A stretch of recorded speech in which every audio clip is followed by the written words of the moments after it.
Shalom, jemaat yang dikasihi Tuhan. Mari kita terima firman Tuhan yang menjadi bekal kehidupan kita. Sebelumnya kita saat teduh berdoa di dalam hati kita masing-masing.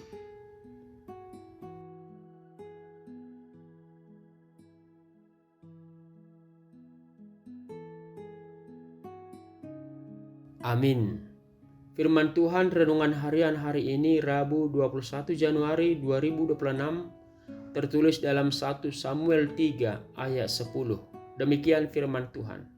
Lalu datanglah Tuhan berdiri di sana dan memanggil seperti yang sudah-sudah, Samuel, Samuel.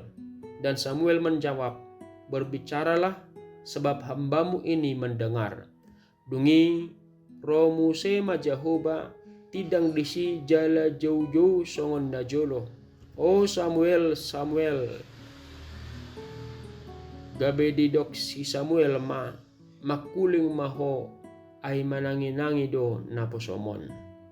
Berbicaralah Tuhan sebab hambamu ini mendengar.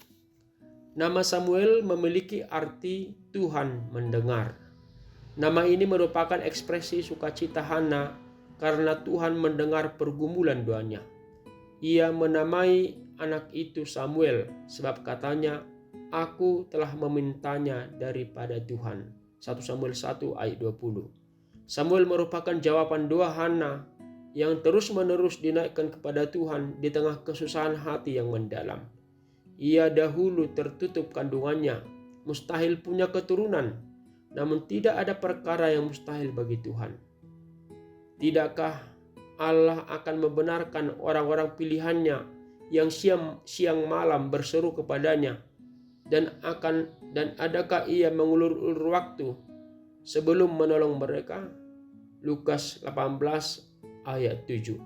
Samuel memulai pelayanannya sejak masa kecil sesuai dengan janji ibunya untuk menyerahkan anaknya ke dalam pengasuhan Imam Eli.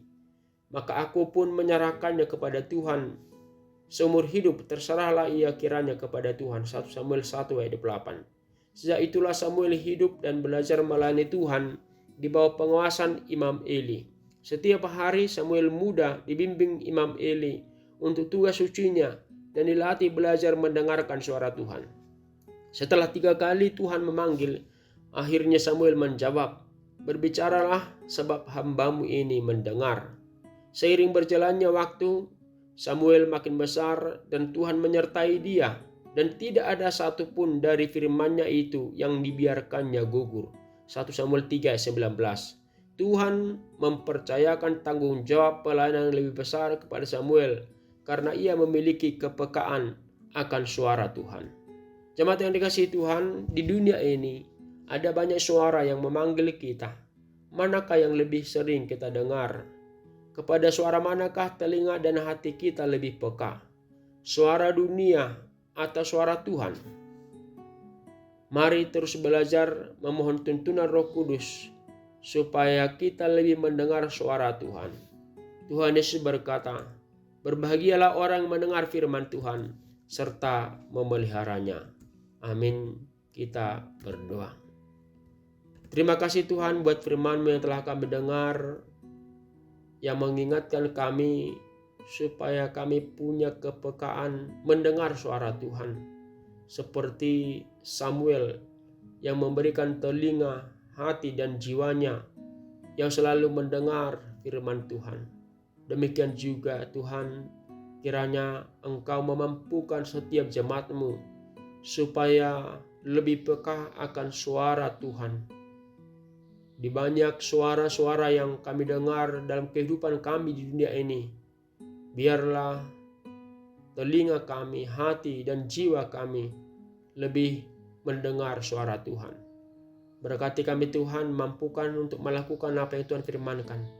Dan Engkau juga menyertai kehidupan jemaat-Mu pada satu hari ini, apapun yang mereka lakukan, dimanapun mereka berada, Tuhan yang menyertai, Tuhan yang mengingatkan, supaya tetap berdoa, mengandalkan Tuhan di dalam melakukan aktivitas kehidupan mereka. Kami berdoa buat jemaat yang saat ini sedang dalam keadaan sakit, kiranya Tuhan menjamah dan memulihkan mereka. Terima kasih Tuhan, kami serahkan kehidupan kami ke tangan pengasihan Tuhan. Ampuni kami atas segala dosa kami. Di dalam Yesus Kristus kami telah berdoa dan mengucap syukur. Anugerah Tuhan kita Yesus Kristus, kasih setia Allah Bapa, dan persekutuan Roh Kudus kiranya memberkatimu sekarang dan sampai selama-lamanya. Amin.